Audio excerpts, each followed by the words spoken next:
Hey friends, welcome back to another episode of the Influential Motherhood Podcast. I'm your host, Melissa Duncan, and as a mom and lawyer, I want to be a cheerleader for moms who don't want to give up their own goals and dreams.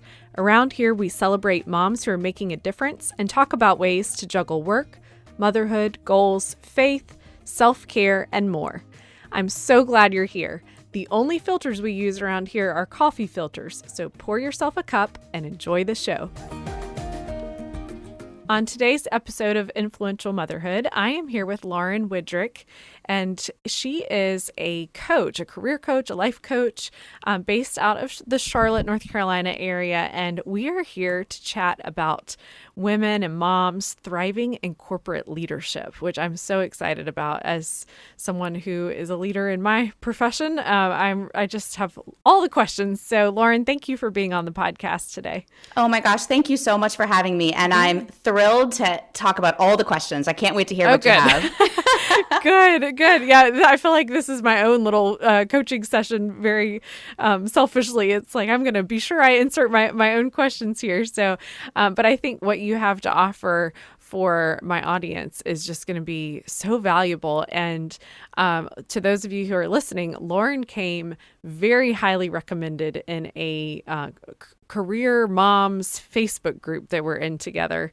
And so some of her former clients or current clients probably are, we're just raving about her coaching. So I think that this is going to provide tremendous value and hopefully some future connections, for those of you who might be looking for a career coach or a life coach in the Charlotte area. So Lauren, we'll get to the questions and kind of your tips for moms and women who are hoping to kind of make a place for themselves in leadership in their profession or in their community. But I was reading some of your story online, and I think it's probably a good one to start with in terms of how you got to this point, because you do have a career before coaching.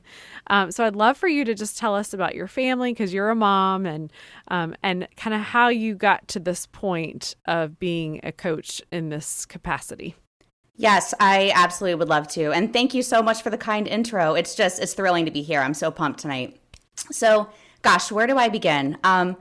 I will start with my family. So I have two beautiful daughters, Dylan, who's 6, and Sloan, who's 2. And they're just the light of my life and what this is all about for me. And I know so many of your listeners can probably relate. I have a wonderful husband. I met him 9 months out of college when I first moved here to Charlotte from Ohio, where I'm from. Okay. So we're located in Fort Mill, South Carolina, which is a suburb right over the border. It's technically in South Carolina, but I still say to most people that I live in Charlotte. Yeah, which I'm a native Charlottean. And so like 25 years ago, Fort Mill was not in Charlotte, it's true. It's so funny how it's changed and grown so much, because Fort Mill seemed like it was just forever away. And now it's, like you said, you basically feel like you live in Charlotte. So anyway, I do. Go ahead. Yep. And those early days when I first met my husband, we lived in Uptown Charlotte, and I thought I was Carrie Bradshaw from Sex and the City. Oh. And I said, Fort Mill, South Carolina, I will never live there. And here we are 10 years later with our 2 kids and loving it. So that's funny. Yes, but I'll tell you a little bit about my backstory. It all leads up to where I got here today, running a performance coaching company. So where it all begins is I graduated from college in 2005 with a business degree. Mm-hmm. And I had a job lined up at Wachovia Bank, which is now Wells Fargo after the banking crisis. And I took my newly minted business degree and I got to Charlotte, and I was a software quality assurance analyst. So what that meant was my job was to test bank software for bugs. And it was okay, right? Like I had a business degree with a technology focus. I was able to put it to use. I never really was in love with the technology side, but I did always have a passion for leadership, influence, and developing people. So for that reason, I always called myself a right-brained girl in a left-brained world. Mm-hmm. So even though testing software for bugs was never my zone of genius, for some reason I was quickly promoted into a supervisor role. And then quickly after that, a small manager role. After that, it was a mid-level manager role, and then a senior level management type role. And I was able to actually rise up through the ranks really quickly at the bank, especially during the financial crisis. It created a lot of opportunity for upward mobility. Like as the merger was happening, there were new opportunities to run teams. And somehow, despite never being the world's best technologist, I was able to rise up quickly through the ranks. After about 8.5 years there, I had a pretty big team. I think the team was about 40 technology individuals on 3 continents. And I was doing well on paper. I was maybe 29 or 30 at the time. I had just had Dylan, our first daughter, and was offered to put my hat in the ring for a promotion where my team size would have ballooned to 100. And it was crazy. I'm like, for some reason, I was resisting the urge to throw my hat in the ring, which went against the entire pattern of the prior decade. Like, why wouldn't I jump for this promotion? And something in me was like, this isn't really it. And I can't explain it. And so I started putting feelers out into the world. And I said, I don't know why I'm not going for this promotion. Every fiber of my being would normally go for this. But I ended up putting some feelers out in Charlotte in the job market and quickly landed a job at a small private tech company. It wasn't a startup, but it felt like a startup to me compared to the big corporate culture. And had an amazing ride over there. It only lasted about 2 years. And it was like a very amazing, tumultuous, like completely different experience, a roller coaster where some things were amazing, some things went up in flames. I ended up actually leaving that company and coming back to the bank to kind of regroup. Like I took this risk. I went to this other company, came back to the bank and was like, okay, seriously, what am I doing with myself here? Right? I left for a reason. Where am I going? Yeah. I'm back. And my husband looked at me like I was crazy. He's like, what are you concerned about? You're back in a stable job. You're getting paid more than you've ever been paid. You're back on that upward track. And I just remember looking at him and saying, I don't think I can do this for the next 30 years of my life. It's good on paper, but the passion is missing for me. Yeah. And, he's a dude. He's like, what do you mean passion? Yeah. Like, we all have jobs, right? Right. So at that point, I felt lost. And I'm not sure if you or any of your listeners will relate to this, but kind of looking in the mirror and saying, I should be happier. This is actually a really good career on paper. I'm doing well. You know what I mean? Yep. Where do I go from here? And so the most amazing thing happened by, I think, divine coincidence. I was introduced to a life coach. And I heard the word life coach and was like, oh my God, that might be the thing. But I don't know if it's a real thing. I'm going to meet this woman. I'm going to have a session with her and find out what this coaching thing is all about. In my corporate jobs, we have mentors and mentorship programs. And I was both a mentor and a mentee. So I'd been on both sides of those relationships. Mm-hmm. I wondered if this coaching thing would be more of that. Would this be somebody that could just give me some career advice? And my experience with her was so different from that. So transformational, honestly. It blew my freaking mind. With just a short amount of time with this person, I was like, okay, coaching is the thing for me, and I'm absolutely terrified by this prospect. What does this mean for me? Yeah. If I actually go after this thing I want to do, am I going to have to quit my job? Am I going to have to go back to school? Am I going to have to get some certification? Am I going to have to raise capital? What on earth does this actually mean? And it was very, very terrifying. And the wonderful thing about coaching is it's really a conversation about overcoming your fears and making commitments.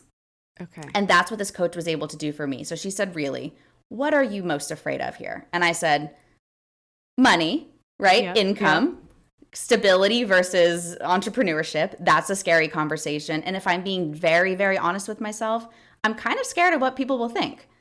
Yep. I was able to hang my hat on, I'm the young female tech all-star at whatever company I was at. I'm the young woman leader who runs a team of 30 or, I have these things to hang my hat on. And what will my colleagues think of me? What will my friends and my neighbors think of me if I tell them I've left it all behind to become a life coach? If I didn't even know what that meant, how will any of these people in my life know what that means? It was a very real fear that would have held me back if I didn't have this coach that I was working with. Mm-hmm. So long story short, she was like, that fear is invented. And let's talk about money. Let's put a practical plan in place to see if you need capital, if you need investment, if you need certification. That conversation took about 15 minutes. And it was like, okay, these two things are cleared up. So I took the leap. And while I remained employed at the bank, I ended up signing up for the world's most rigorous coach training program with a location in New York City. Okay. So what I signed up for was a year of training 12 trips to New York City, and, hundreds of hours of coursework and stuff in between, including final certification exams to become a certified coach. Great. That's amazing. So was it like once a month? Is that how that worked? You said over a year and you went 12 times. Is that right? Yeah, exactly. So the commitment for the program is, you sign up for 12 months and then you travel 1 weekend a month to New York. And this program that I did has locations in other cities, but I've always been enamored with New York. And so I was like, I'm going to pick the New York location, and started going this was January of 2016, I believe. Okay. So signed up for the program, flew to New York City, got my first weekend of coach training. And again, it did not fail to blow my mind. I'm like, oh my God, this work is important. It's transformational. I'm seeing the power of what coaching can do for myself and do for people. And I came back really pumped. The trainers that weekend said, all right, everybody, you've had 2 days of training. Go back to your respective cities and go sign some clients. And we all looked at them like deer in headlights, like, what? Don't we have 11 more months of training? Right. And they said, you are now officially trained more than the vast majority of coaches out there. There are a lot of people. Coaching is a completely unregulated industry. So lots of people can hang a shingle or throw up a website and call themselves coaches, and they do. Just based on like life experience and not any sort of formal training, right? I mean, is that what you're saying? Like people just kind of say like, well, I'm going to coach you because I think I can help you kind of mentality. Yeah, and they do. And there's actually, in my opinion, nothing wrong with that. If somebody has a gift and they have an ability to coach you, I would say there's absolutely nothing wrong with that. And there's a school of thought that coaching is a craft that should be learned and mastered. And some of us kind of value that education and understanding how to do it, so that we're not just bringing our old patterns. So, for example, when I was a manager in my previous companies, I had big teams, right? 25 people, 30 people, all over the world, in India, different time zones. I thought I was a really good coach. People would come in my office and ask for advice. People would come into my office with an upset customer or a difficult conversation they had to have at work, and I would give them the best advice. And they would go off and do that thing I told them to do. And as it turns out, that's not what coaching is at all. Yeah. That's managing or maybe mentorship. My theory is that mentorship is really just telling somebody else what works for you. Mm-hmm. So that's what I did for people, and I was pretty good at it. But when I got to the coach training program, I was like, oh, I really haven't been coaching. I've just been giving people encouraging advice that's sound and is helping them move forward. But I'm not actually getting them unstuck or transforming their mindset or helping them go outside of their comfort zone. Yeah. So, long story short, starting to learn and become fascinated by the concept of coaching and how, what a unique discipline it is, so different than anything I'd done in the past. Come back to Charlotte after that first weekend in New York, and I do, in fact, sign 2 full pay clients within the first, I think, 10 days of being back. Oh my goodness. And so I'm on fire. I'm like, oh my gosh, not only 90 days ago did I think this was a fake profession. This is a real profession. I'm getting certified, and I have people paying me to coach them. And That's 2 incredible. amazing clients. One was the COO of a firm here in Charlotte, and another was a VP level female executive out in Denver at another bank. Mm-hmm. So these 2 great clients, off to the races. And of course, like a lot of my entrepreneur clients do, I start doing the money math, and I'm like, okay, I've got 2 clients. How many more do I need for how many months to start plotting my exit? Yeah. And 3 weeks later, so truly, like during my weekend return to New York, month 2 of coach training, I have kind of a funny intuition in the back of my head, and I'm like, I can't explain it. I was bawling the entire weekend, very uncharacteristically, like sitting in a training class, just crying for no reason and being offended for no reason and inserting weird comments for no reason. Yeah. Just this like inkling in the back of my head. Oh my God, I know what this is. I ran across the street to a drugstore and I picked up a pregnancy test. Uh-oh. Ran into a public restroom of New York City and took the pregnancy test, and it was positive. Oh my goodness. Yep. So that's how I found out that we were expecting baby girl number 2, baby Sloan. And you were in New York. And I was in New York City, away from my husband, with a room of, I can't call them strangers. They had been my co-coach trainees for a month, but people I was just getting to know. Yep. And was like, what do I do with this information? So my initial instinct was actually just to honestly put the coaching thing on hold. I was only a month in to anything I'd committed to. And I was thinking, here's what I'll do. Have this baby. It's going to be amazing. Maybe this time next year, I'll pick this whole thing back up. Excuse me. And I brought that to my coach training program. I was like, hey guys, I just found out I'm having a baby. It's been great. I would love to re-enroll in the program next year. And they basically were like, oh, no. You don't strike us as the type of woman who gives up on your dream when circumstances present themselves. And I was like, you guys see that in me? And they said, yeah, we're not going to let you give up. If this is the only thing standing between you and helping people the way you want to help people, we're not going to let you off the hook. Yeah. And so that's what they did. So I continued the coach training program. I continued to work. I continued to raise my 2-year-old daughter and continue to do all the things that I do in life, and had the baby in November of that year. And I did take a proper maternity leave. I took 4 months off and, excuse me, apologize. Took those 4 months off. And then when I returned, I came back like guns blazing. Okay, it is time to go all in on my dream here.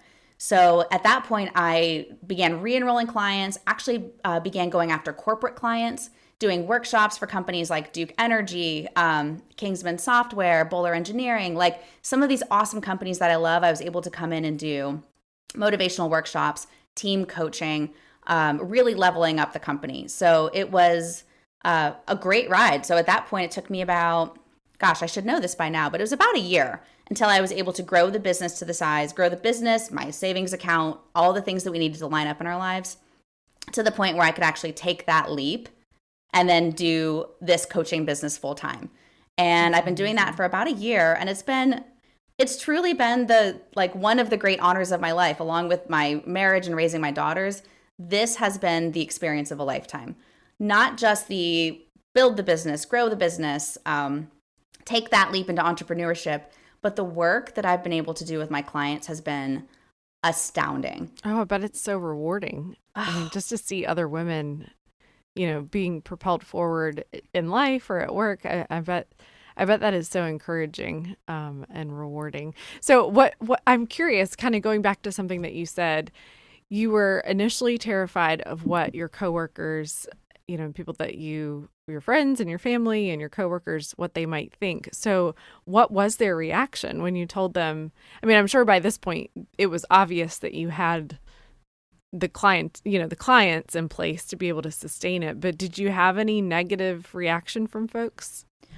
Yeah, that's a great question. So I'm very lucky to say that I have a lot of supportive people in my life. My husband's been supportive. My closest friends who kind of get this, get what I've been up to, have definitely been supportive.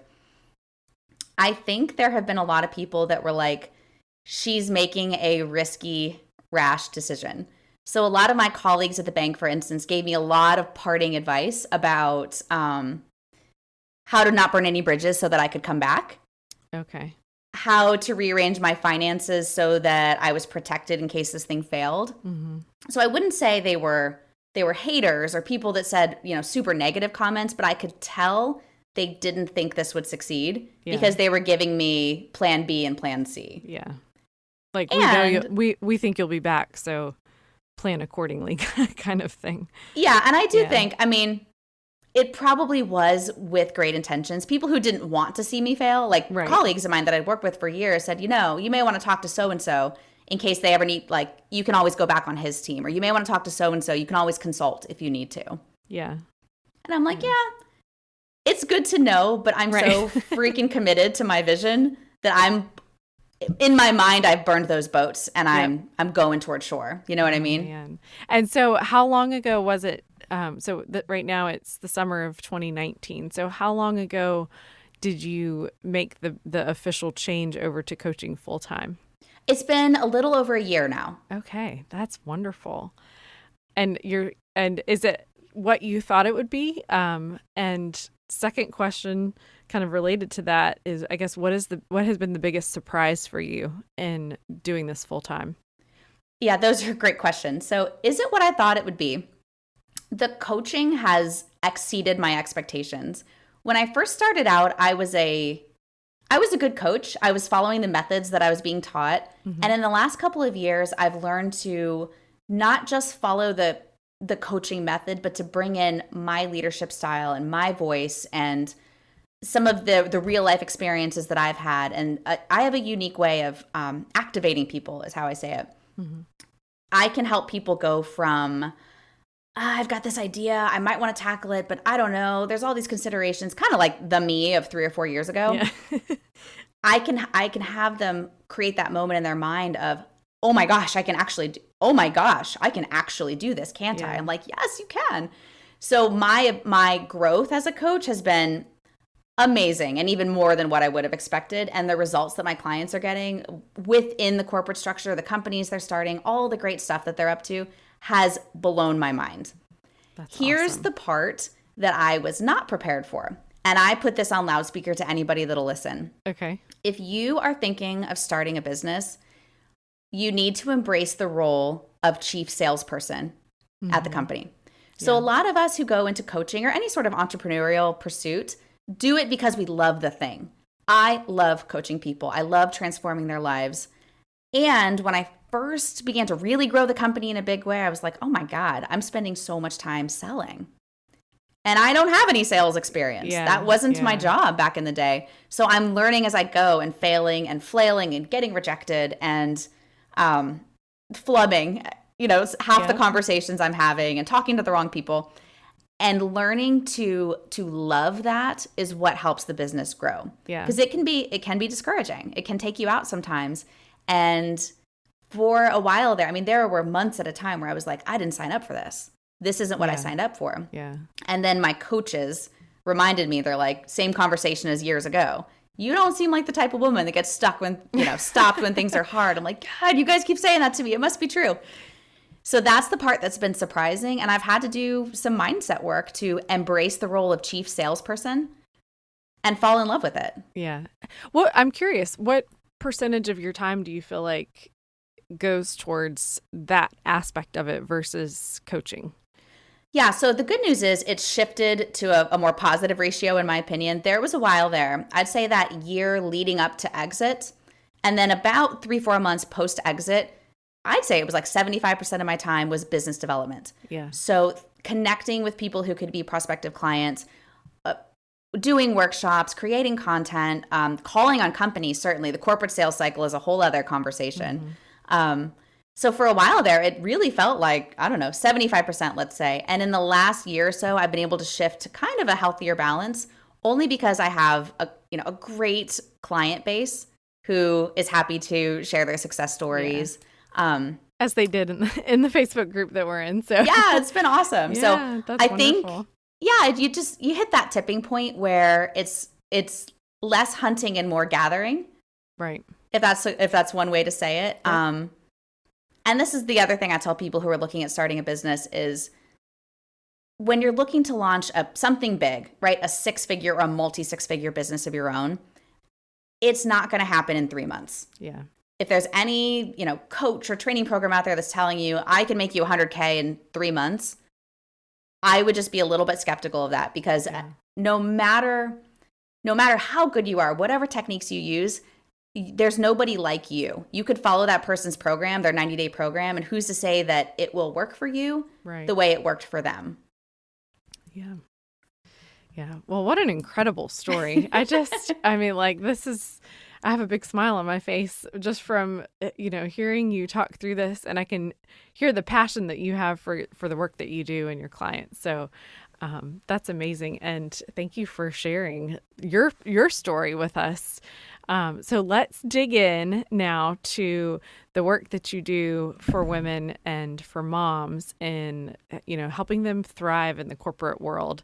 It's funny because I was kind of having an Instagram messenger conversation today with a woman who was saying, that it seems like more and more women are, the term we hear from Sheryl Sandberg, leaning in to leadership and promotions and work.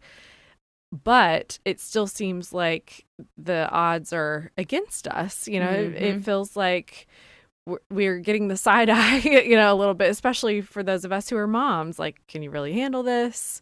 Are you going to be fully committed?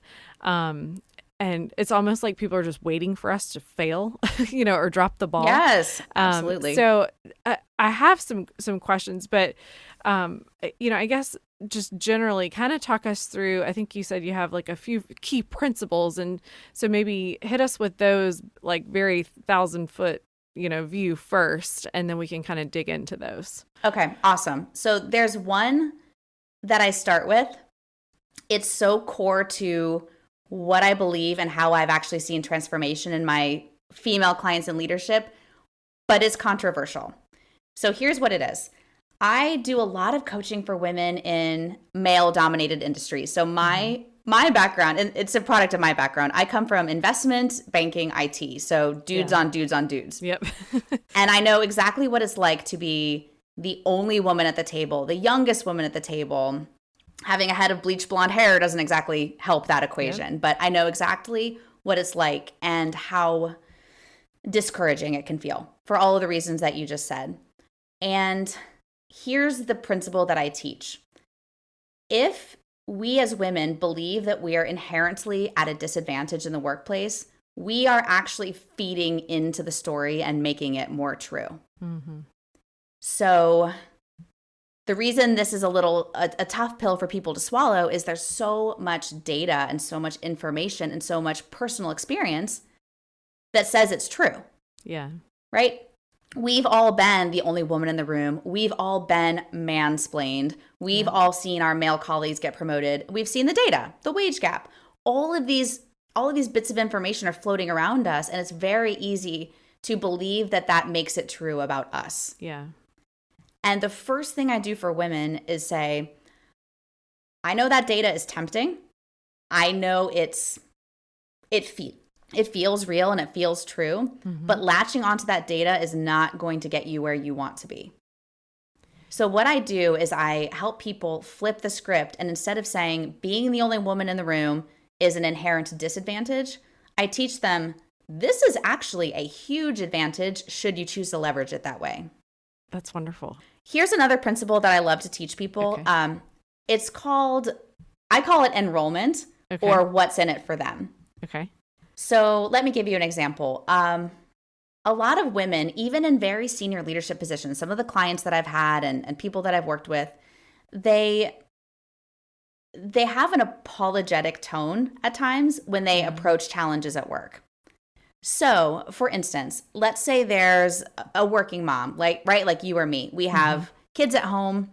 We can't stay in the office until 7:30, but it causes a rift when we have to leave at 5:15 and our male colleagues can stay until 7:30. Yes. Right? That can be a really frustrating situation. And what we want to do is enroll our team, not just our boss, but the people around us, in us having a certain type of schedule. Yeah. Call it a flex schedule, call it just creating your own schedule, work from home, come and go as you need to go. The way a lot of people, women especially, will approach that is by going to their manager and asking for it, right? Okay. Yeah. So the way we would typically approach it is sit down with our boss and say, hey, Jeff. And by the way, Jeff is my, every guy name. Every guy in my example is his name, Jeff. Okay. So, hey, Jeff, I need to explain a situation to you. I would love to get you on board. So my son now gets off the bus 2 days a week, and I would love if I could just get him off the bus 2 days a week. That's not going to be a major impact. I'm only going to be gone these 2 days. I'll log on later that night. Is there any way that you could approve this for me? And they go in asking their boss essentially to do them a favor. Yeah. So what motivation does that manager have to grant you that favor? Right. There's actually nothing in it for him to say yes, except the kindness of his heart. And as we know, in the corporate world, the kindness of our heart is a currency that isn't always reliable. Does that make sense? Yeah. So how might we as women enroll people in our vision in a way that the other person sees what's in it for them? So to flip that example on its head, I would train somebody to say, okay, what's in it for Jeff to let you have this schedule? Let's not even talk about the schedule. Let's talk about creating a positive business outcome for Jeff. Yep. right? So the way you might approach it, instead of asking to be able to leave 3 days a week, is, hey, Jeff, I have an idea for how we can increase output on this team by 10%. Or I have an idea for how I can actually please our customers by giving them more face-to-face time. I have an idea for how I can actually create more one-on-one time with my team. And these things are a benefit to you because, right? Okay. Yes. Yes. Okay. So we're going to come back to that one too. I love this. I love this. And was there a third one that we need to hit for like the highlight of? Yeah. So the third principle that I love to teach my female leaders is confidence, swagger. In fact, I have a half-day workshop that I do for companies. Okay. A few of my favorite corporate partners that I work with have taken on this workshop. It's called Swagger Camp. It's how to bring, it's a kind of a really fun, there's so many articles out on the internet about confidence and putting your voice in the room and what phrasing you should use in the boardroom when you're with a bunch of guys. That stuff's great. You can actually go read that on the internet. Yep. I want people to find their own personal swagger. And what I mean by that is what's going to have you showing up feeling like buttoned up, you belong there, and like your bases are covered even if things go badly. Mm-hmm. So Swagger Camp it's even broken down into 3 steps of its own. And one of them has a bit of colorful language, which I will censor for our podcast tonight. Okay. But step 1 is get your mind right. Okay. Step 2 is get your stuff tight. And I like to use another S word in there. Yep. Get yourself tight, let's say. And then step 3 is know that you'll be all right. So what's meant by those is if you have a situation that's shaking your confidence, like you have to go in and do a big presentation or a big pitch, the first thing we need to do is actually get your mind right. And what I mean by that is before you go in and make that big pitch, you have to be actually 100% aware of what you're afraid of.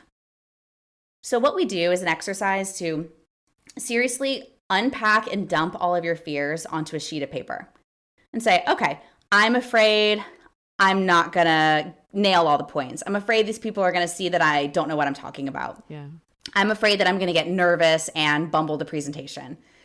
List it all out on a sheet of paper, and then you can actually identify if those fears are real or invented. And what you'll find is that the vast majority of them are invented. I'm afraid I'm gonna is an invented fear because it hasn't happened yet. Yeah. Right. And that's exactly what that life coach said to you, right? About she said, this fear is invented next. And so, wow, that's awesome. Exactly. Yeah. And then what you'll find on that list is that a couple of the fears might actually be real. Like, I'm afraid I won't be able to answer a question because I didn't research enough, like an actual real fear. So that's step 2, get yourself tight. Do whatever you got to do to button yourself up. Yeah. You should be buttoned up before you go into any situation the best you can, right? Yeah. So there's always stuff you can do to tighten up. And then step 3 is you have to know you're going to be all right. So these three steps kind of rhyme, which I think is cute, by the way. But what will happen if this thing goes up in flames? Yeah. Let's say the presentation sucks. Let's say you blow it. Let's say you totally don't make the sale. Whatever it is you came in to do, what is your backup plan? You should have that locked and loaded ahead of time. And it's not meant to anticipate failure. What it's meant to do is for you to go in with swagger and say, you know what, I can't lose, right? Yeah. If this goes well, cool, we nailed it. If this goes terribly, what I'm going to do is actually use it as an opportunity to connect even more deeply, right? Yep. Let's say you're in sales and you just literally blow the sale and they're like, thanks, but no thanks. Let's go on with our days. Mm-hmm. You actually have an absolutely amazing opportunity to go connect one-on-one with a decision maker and say, hey, I'm going to be vulnerable here. That's not how I hoped this would go. Yeah. Can I take you out for a drink? Can I take you out for breakfast? I bet we can get there. And having that backup plan in place. I was coaching a woman in the Swagger Camp I did a couple weeks ago. She was in this situation. She was a rising leader at the company and is getting ready to do a big presentation for part of her leadership program. And I said, you know what, girl? If this thing goes up in flames, you can go up to any executive in the room and tell them that you would love to be their mentee and create a very deep one-on-one relationship out of the situation. Rather than running away from it and hiding. essentially. I mean, which I think a lot of us would tend to think, oh, I'm just never going to show my face again kind of thing. Right. You know, like if this is terrible, I'm just not going to show my face. Exactly. So if you have your backup plan locked and loaded, you can step onto that stage or into that meeting with confidence because you're like, you know what? I'm going to be all right. I can't lose. If this goes well, 90% chance it will go well. Cool. I got this. Yep. And if it doesn't, I know how I'm going to proceed and actually turn lemons into lemonade. Yeah. And so that's how you it's kind of like the equation for swagger. When your mind's in the right place and you're like, my fears are invented. Right. The ones that are real, I've got handled. And if this thing goes terribly, I'm actually going to be fine because I know what to do. Yeah. That's swagger. I love that. I love that. Hey friends, popping into this fun episode to remind you to take a quick second to subscribe to the show so you never miss an episode. And don't forget, you can also sign up for bonus episodes and content from my monthly newsletter at melissaduncan.com/join. Thanks for listening, and let's get back to the show. So I asked for questions actually on Instagram earlier. And so I have some that came in. And now that we've gone through the whole all three principles kind of at a high level, I have some questions that some of them I think overlap with your principles. So one of them, and so I was thinking about these questions as you were talking. So one of them that somebody asked was with regard to showing emotions in the workplace. What is your recommendations for, just embracing being the only woman at the table and showing your emotions or hiding them? And so on the one hand, when you said, shift the paradigm, see it as an advantage that we're the only woman in the room, I thought, okay, well, women bring that kind of empathy, kind of, we can show our emotions and be more empathic. But then on the other hand, kind of buttoning up, I don't think that means don't show emotions, but where do emotions fit into all of this in terms of how we as women who, some of us show more emotions than others, but with regards to working especially in primarily male industries? I think that's a great question. And I do believe that our emotional abilities and our emotional intelligence, it actually is one of the biggest advantages that we do bring to the table. And I'm making, a sweeping generalization, like women are more emotionally sound than men. Yes, that's not always true. So I'm kind of making a generalization. We there. we are making a generalization for sure, but yeah, but I think it's spot on. So I've got a couple of thoughts on this. The short answer is you should be yourself. Yep. You should be authentic. And I know authentic is kind of a buzzword now and in the coaching industry and on Instagram. I don't think if you have a strong opinion on a matter that's being discussed, you should hold it back. Okay. I really don't. On the other hand, this is my thought on emotions and basically self-expression at work in general. I believe you'll get the best results when you speak in others' love language.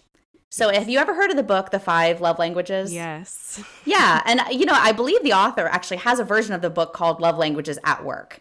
And so I'm not literally saying like, go find out if it's an acts of service or, go find out their actual love language. But what I mean by that is if you're in a room full of, let's just say, straight-laced male executives, right? Yep. You're more likely to be able to exert influence if you can speak their language. So for instance, let's say you passionately disagree with this group of people. And you're an equal, you're a peer, you have a seat at the table, so it is your role to express that disagreement, correct? Right.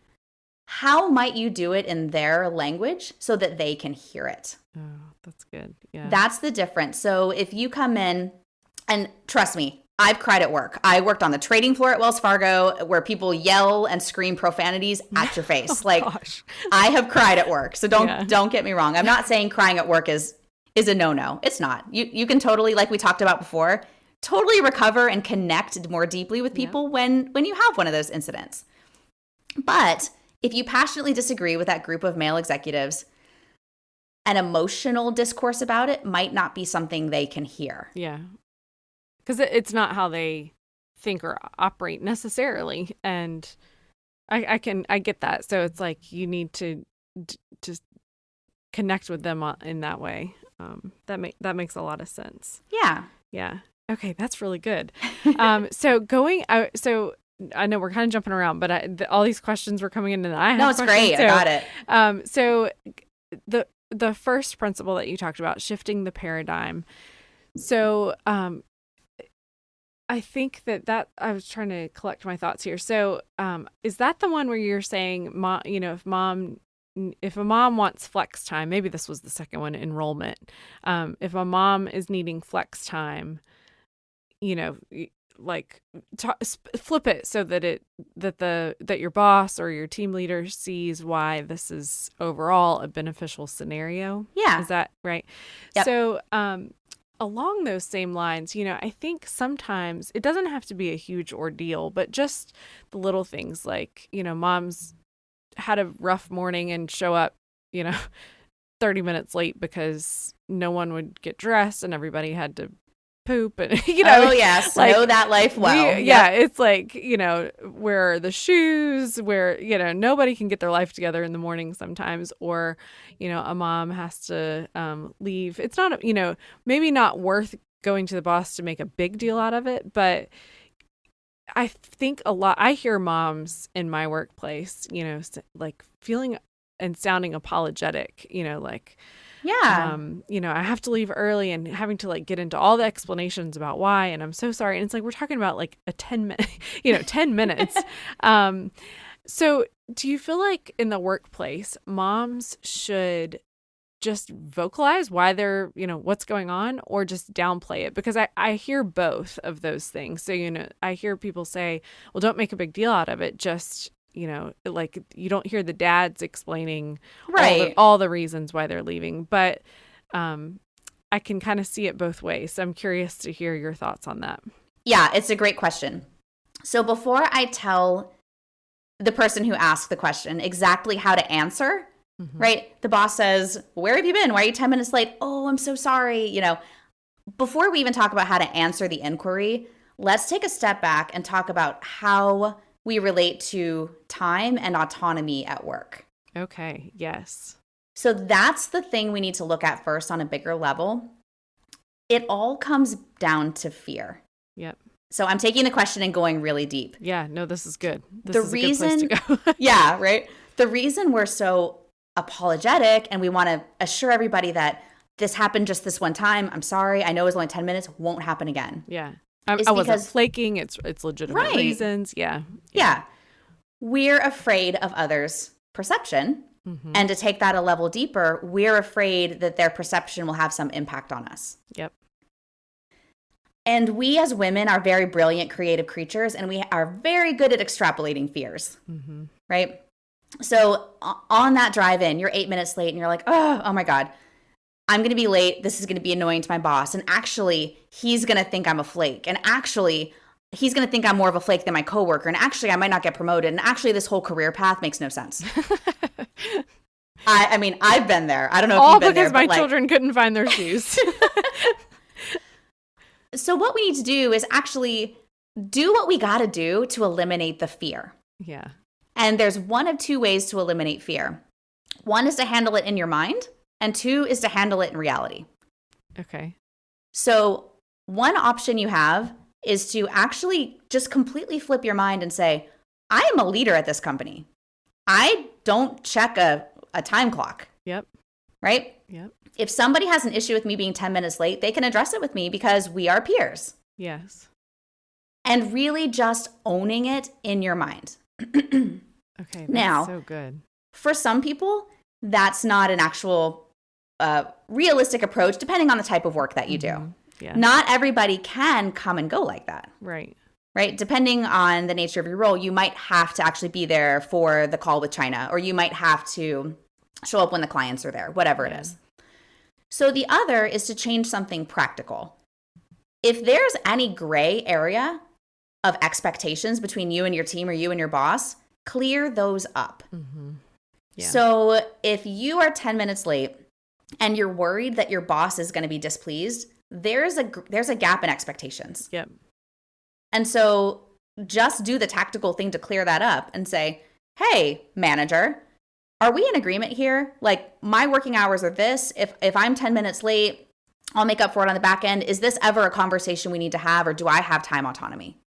Yeah. And once the manager says, cool, agree, you have time autonomy, then it's handled in reality. Yeah. So whenever something is feeling icky to one of my clients, I'm like, okay, is this a mindset shift or a reality shift? Mm-hmm. You choose. And sometimes the mindset shift will clear it up, and sometimes it's a hurdle that's a little bit too big for them to jump that moment. So we're like, okay, let's go clear it up in reality. Yeah. Oh, that's so good. And then what about, I guess kind of related to that. So I think some of that fear that women get around what expectations are, and this fear spiral that we send ourselves into, like you said, like my kids couldn't get themselves together, and then all of a sudden, like, I might as well just quit my job because I'm never gonna go anywhere. Oh my God, we've all been there. Yeah, it turns into this crazy mess. But I think when women think about asking for a raise, so I'm kind of now pivoting again, when women think about asking for a raise, they don't look at the things that you mentioned, like, seeing themselves as the only woman at the table as an advantage, and using that in, to their advantage when they're thinking about what they bring to the organization, or having that confidence that you were talking about to go in and the swagger. They, I think, instead think, well, my peers think, or my boss or whoever thinks I'm not giving it 100% because I'm a mom. And I think that comes in part because I think as moms, we feel like we're never giving anything 100%. I think we are, but we put so much pressure on ourselves. We feel like we're not. So it's like when I'm at work, I feel like I'm failing at home. And when I'm at home, yes. I feel like I'm failing at work. And so when a woman is going in to ask for a raise, what advice do you have kind of related to the paradigms that you mentioned that could either boost her confidence or kind of give her that like empowerment to say, you know what, like, I'm a working mom and they need me in a leadership role? Ooh, I love the way you said that. That sounded good. Yeah, that was a very swagger camp way to say that. Good. I loved it. Okay, so here's my advice for you here. And I might start to sound like a broken record because the thread just carries through. Yeah. So here's the way not to ask for a raise. Okay. Yeah. You take a look at yourself. You're doing great. You're performing well. Despite all of those timing challenges, you know that you're succeeding in your role. Otherwise, you wouldn't be asking for the raise, I would hope. Right. So baseline question, are you succeeding in the role enough to ask for a raise? Yeah. If not, then button yourself up, get yourself tight, and then go in and have that conversation. Mm-hmm. So baseline assumptions that you're performing well. Here's how not to ask for a raise. Okay. Hey, Jeff, generic manager name. Yep. I have noticed that the market rate for my position is $120,000 and I'm only getting paid $105,000. And I think I'm performing to standard. So what do we need to do to get me to market? Okay. That is not a way to enroll somebody in giving you more money. Yes. There's absolutely nothing in it for the company to do you that favor because you're already in the position and they're already paying you what you get paid. And based on that argument, they won't technically be getting anything extra from you, right? Yep. So the way to ask for the raise is the ROI conversation. Okay. So let's say, for round number's sake, you want a $20,000 raise, okay? I'm just making up this number. Mm-hmm. What will the company get for that $20,000? Is it that they're not already getting correct? From you? Okay. Yep. Yes. So if you want to ask for a $20,000 raise, again, like, take the money off the table for a second. What value can you create for the company that will be a slam dunk for them? Mm-hmm. Can you actually get your projects delivered 5% faster? Can you actually implement a process that helps client engagement? Can you actually tick up revenue? Can you save time? Anything you can do to save time saves money, right? Yep. Can you take over the duties of another person so that they don't have to hire another headcount, right? Yeah. Think of ways that you stepping into this position with the raise will actually create ROI for the company, and then make that case first. Okay. So you can go to your manager and say, I have some ideas for how to add value, insert value, right, that's relevant to your role. Yeah. I have some ideas for how we can actually increase output, productivity, time savings, cost savings, and it looks like this. Here's my proposal. Here's my plan. What do you think? And if it's a rock solid proposal and you know your space, they'll say, yeah, great, this makes a ton of sense. Say, okay, to do this would typically take at least another headcount or two. I can actually handle it. And I think what would be fair for the amount of ROI we're going to create here is $20,000 raise. Do you see that we're going to create 5x that value by implementing this plan? Yeah. It's the ROI conversation and speaking again in the love language of your company. Right. And here's the last thing I'll say about that. It's typically not your manager who gets the dollars for your raise. Right. It's somebody over in the CFO department, the budget committee, especially an off-cycle raise. Yeah. It's a blessing from on high in order to get that thing done. So asking your manager for the dollars, you need to know that they have to have a case to take up. Yes. And it's got to be a case of somebody who has maybe never heard of you. Yeah. So giving them some sort of a dollars and cents case that they can take up, I think really increases your chance of getting that raise. Yeah, that's really good. Okay. So we have one last question, and I think I've gone through a lot because there was a lot of repeats it was all around flex time and pay. So I think good. I've hit all the Instagram questions. I kind of combined them into those, but I want to go back to something that you said. I think when you were talking about enrollment. And yes. So I want to help clarify that because I don't know that I had my head fully wrapped around that. And so I want to be sure that the listeners do too, that we all understand that example. So you were saying that instead of walking in and saying, here's all the reasons why I need to leave early for school bus pickup, to flip it into, what if we were able to consolidate time or outreach or whatever it might look like, time out of the office. I in my head I'm having a hard time connecting those examples to I need to get my kid off the school bus. So can you walk us through that example all the way around one more time, so that we can see how that would practically work from the mindset of the employer?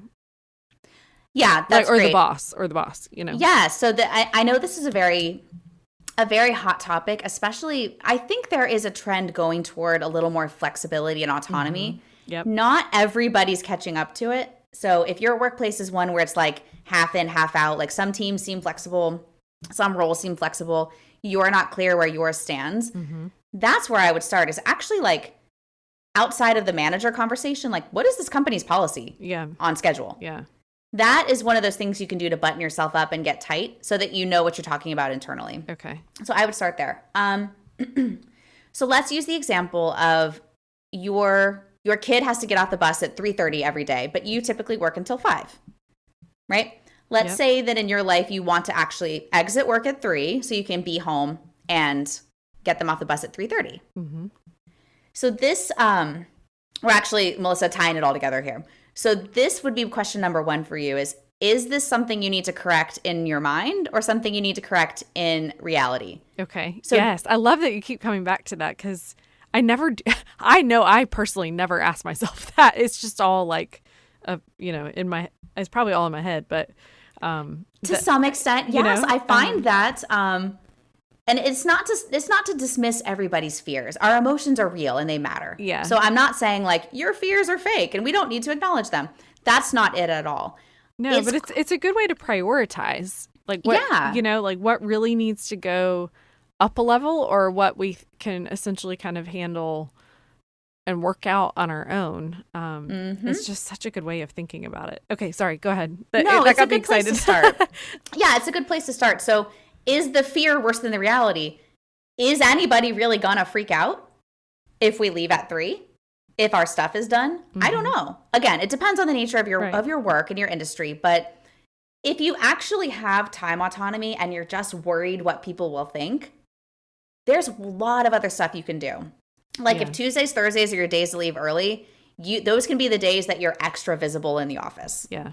Those can be the days where you send out that report that you maybe normally send on Mondays so people don't have a single question they got to ask you after 3 p.m. Right? There's stuff you can do to optimize your time and your visibility so that 3 o'clock thing is a non-issue. Everybody has what they need from you. Yep. And then it's a thing you correct in your mind. If it's a thing you need to correct in reality, That's the agreement expectation with your manager, where you say, hey, we work in an industry where people are typically here until 5. I need to leave at 3. Here's why this is beneficial to you. Right? Yeah. Here's an example. Let me give you a personal example that might make it real. When I came back from my second maternity leave, I live in Fort Mill. It's an hour commute in rush hour uptown, and I was pumping 3 times a day in the mother's room. Oh my gosh. Right? Yeah. So I went to my manager and wanted to ask for 2 days of work from home, which is very non-typical on the trading floor. Yeah. I wanted to work from home 2 days a week.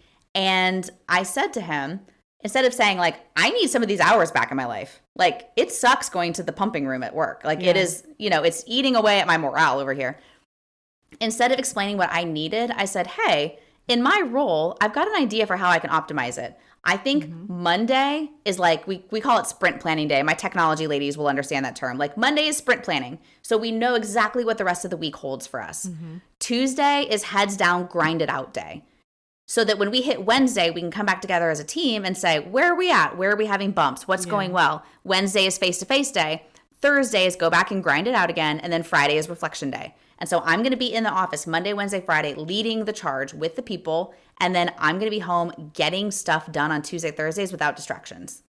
This is so much better for all of us. Yes. And my manager was like, wow, that makes a ton of sense. I was like, yeah, so I'm going to be at home on Tuesday and Thursday. Yeah. Does that make sense?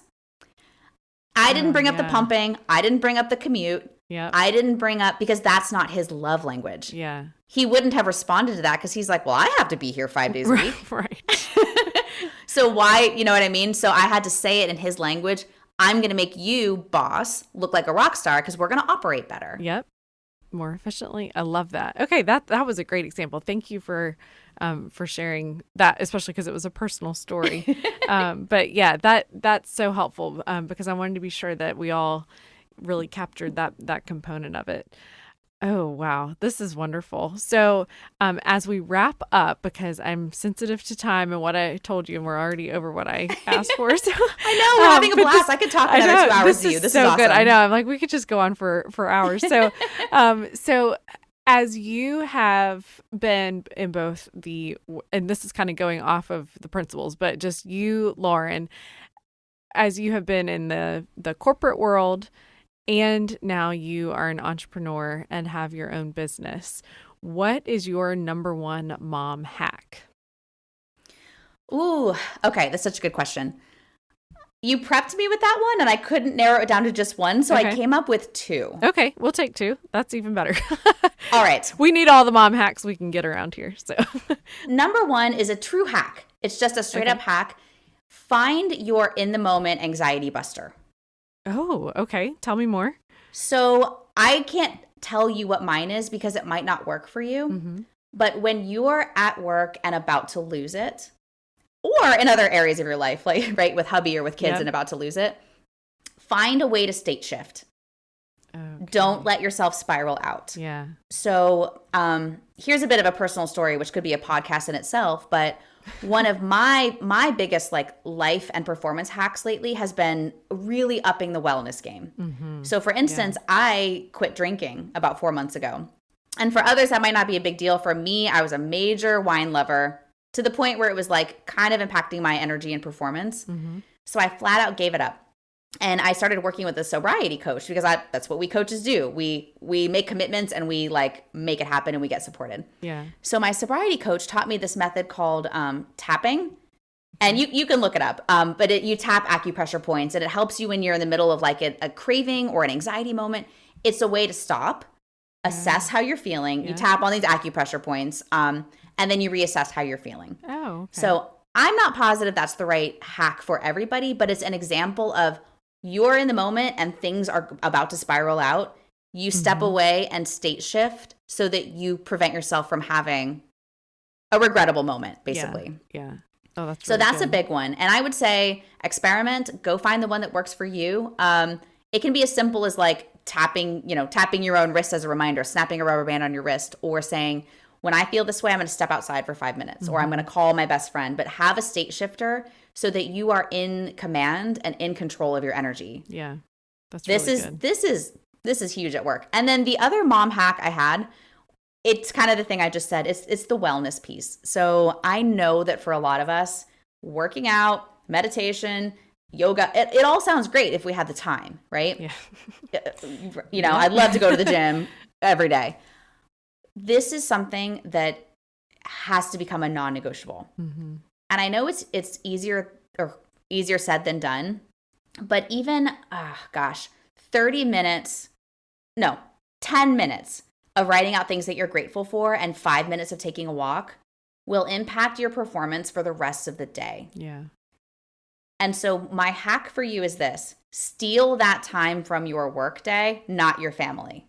Okay. Yeah, that's good. Because it'll make you more productive. You'll win it back, right? I mean, it'll make you more productive and focused, probably. Absolutely. You'll win it back. And if you're at work 40 hours a week, and I know a lot of your listeners probably work more than 40 hours a week. Yes. If you spend 1 hour of it on these types of activities, it's like I'm not good at math. It's like a 1 or a 3% steal from work. Mm-hmm. It won't be felt. A 1 or a 3%, deficit at work, nobody will notice. Yeah. Right. And like you said, you'll win it back in productivity those other 39 hours. Right. Yeah. Stealing an hour a week from home time, there's much more limited home time. I don't know if you're anything like me, but 6 to 8 is all we got at night, right? We get home from work at 6, they go to bed at 8. I'm not stealing an hour a week from that time. No way. Work can spare it, and it's actually, you'll perform better at work, so there is ROI on that time. And it's not negotiable. You cannot steal it from home time.